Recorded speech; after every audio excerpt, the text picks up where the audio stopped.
Hello, everybody. This is Jimmy, and you're reading with Jimmy. We're reading Alice's Adventures in Wonderland, and this is an analysis of Chapter 4.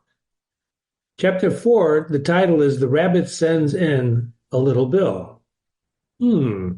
Interesting title. We left off above where Alice was crying again, and she had heard footsteps hopping along, and she was hoping it was the mouse because he had that wonderful story that the mouse told us with the winding tail. And she wished she hadn't mentioned Diana because that scattered all the birds. So this chapter begins with the white rabbit. Actually, the pattering of footsteps she heard is, in fact, the white rabbit coming back slowly, and he's muttering. Muttering is a good word there. He's muttering that the Duchess, oh, my dear paws. He's got paws. He's a rabbit, don't forget. And the Duchess we met earlier, that's the one that was going to savage the rabbit because he was going to be late. Where can I have dropped them? He's wondering where his hat and, oh, my fur and whiskers. He's dropped something. He's lost them. We understand it's his fan and a pair of kid gloves that he had. So Alice guessed that that's what he's looking for. She guessed it, and she good-naturedly began hunting around for them. But they were nowhere to be seen.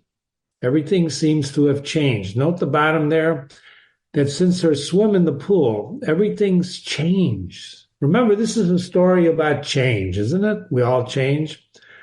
But that great hall she was in, the glass table, the little door, vanished completely. Can you imagine what it feels like to lose everything or to have everything changed so you don't know where you're at? Some people call this amnesia, where you don't know who you are, you don't know where you're at. I can't imagine what it would feel like, although often we forget certain things, don't we? We all have forgetful moments. What was the name of that? What was the name of that movie? In any case, try to imagine what she feels like when she realizes that there's that rabbit again talking to himself, right? He's talking, he's lost his fan and glove, she thinks. And he basically says, she'll get me executed. The rabbit says that up here, as sure as ferrets are ferrets. What's a ferret? I defined it for you over here. It's likely a domesticated form of the wild European polecat.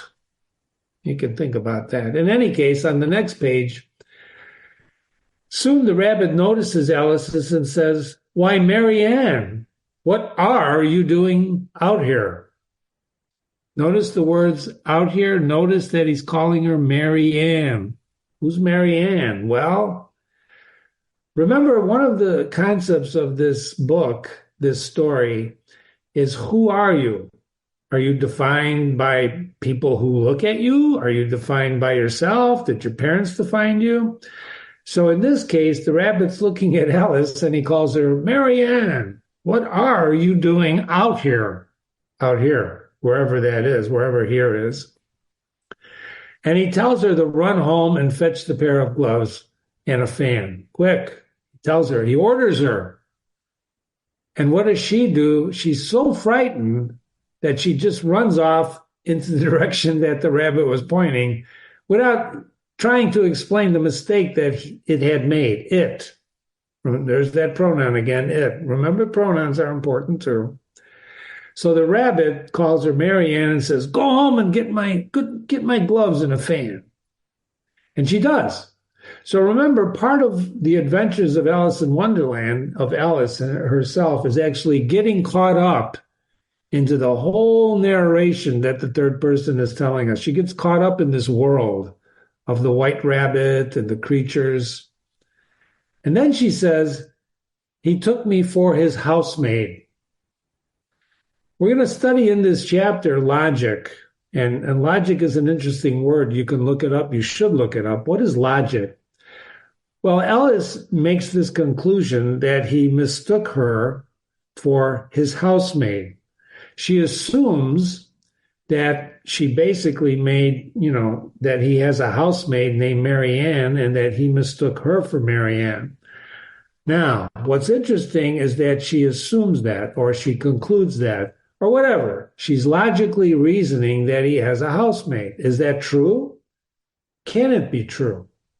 Well, anything's possible in Wonderland, but we'll wait and reserve judgment. But one of the things I want you to understand, and I'm going to type this word out right here, right now, is assume. I want you to look that up, assume, because there's a famous saying about assume, that when you assume something, and assuming is very dangerous, you make an ass out of you and me. Think. I don't know if you've ever heard that, but I've heard that for many, many, many, many years. Jimmy's been around the block here. And you don't want to assume, but she assumes that Marianne's a housemaid. How surprised he'll be when he finds out who I am. There's an interesting thing there, that the rabbit will be surprised when he finds out who I am. Does she know who she is? She's been undergoing a lot of change. I don't know if she knows who she is, but in this statement, she believes that the rabbit will be surprised when he finds out she's not Marianne. Do people think they know who you are and that you're not? Have you ever tried to fool people by who you are? Don't answer that question. That's a profound question. We're going to leave that for later. But anyway, she said she better take him his fan and gloves if she can find them. So she goes along and she finds a little home, and there's a brass door plate with the name W Rabbit, W period Rabbit. What do you think the W stands for? Wilbur? It could be. It could be White Rabbit. In any case, that's the nameplate on the door.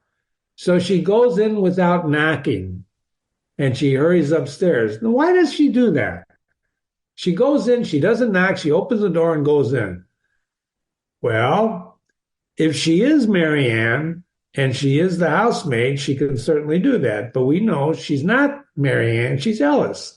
So she's taking on the role of the housemaid. She's doing what she's told, what the White Rabbit told her to do.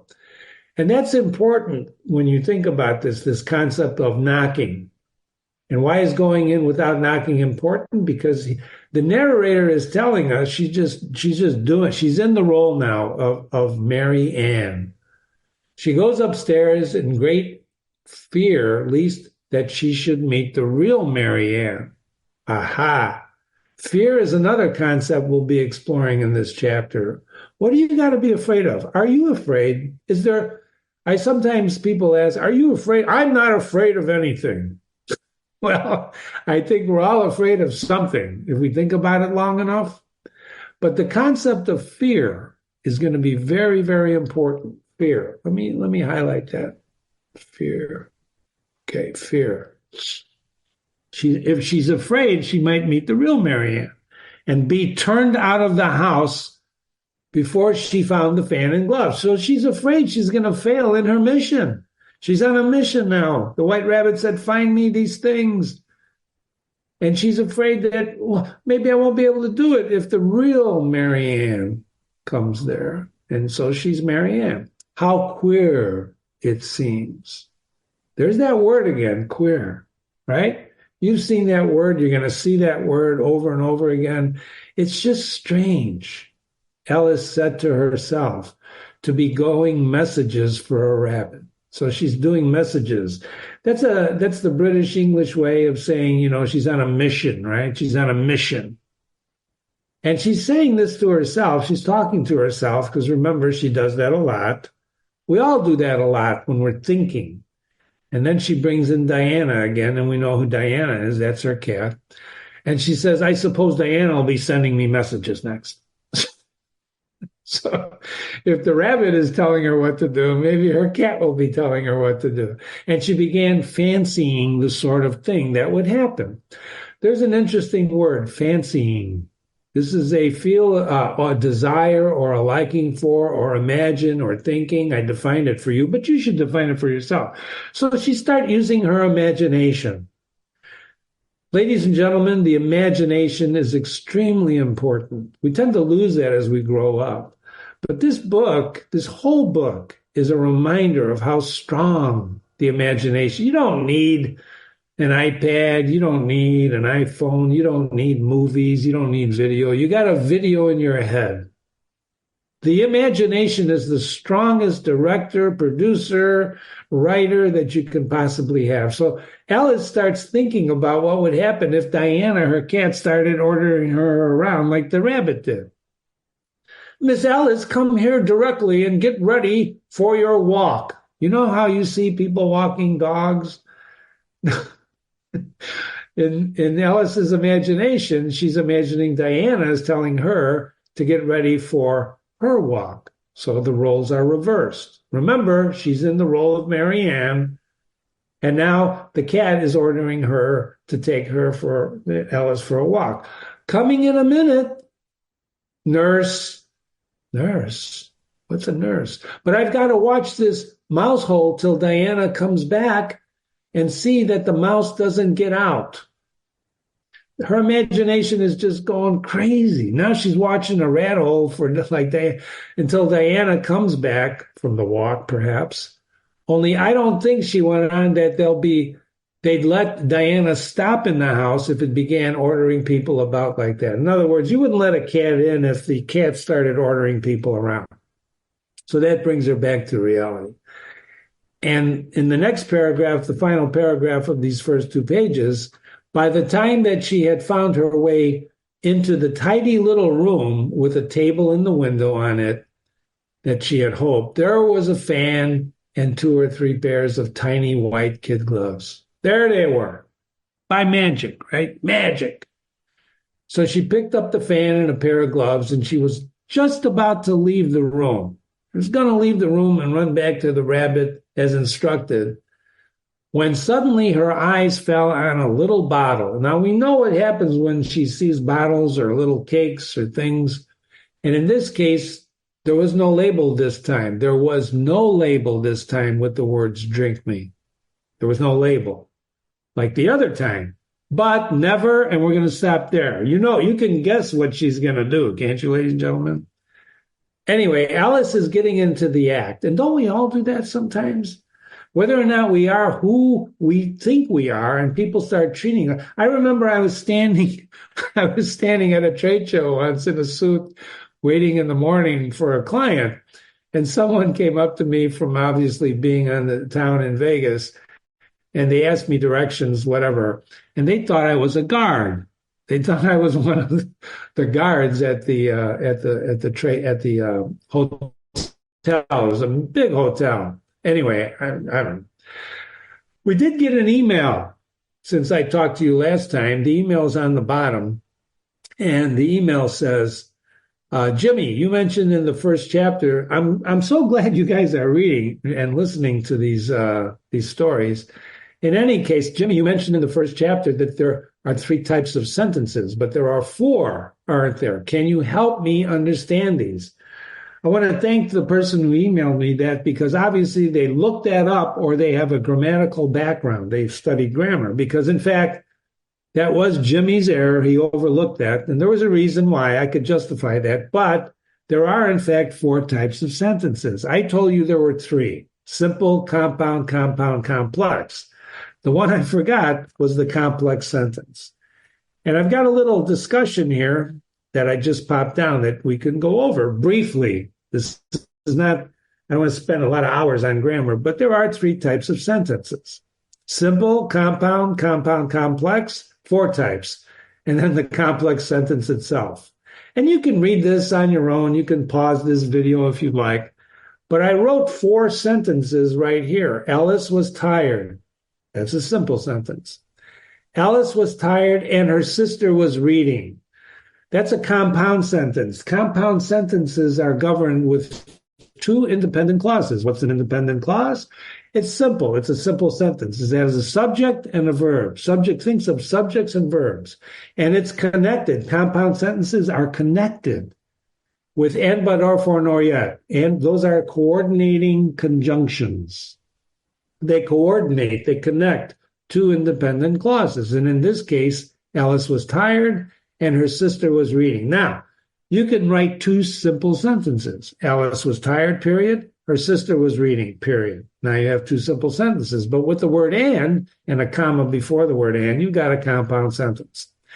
To make that into a complex sentence, and the word complex means a little more difficult, right?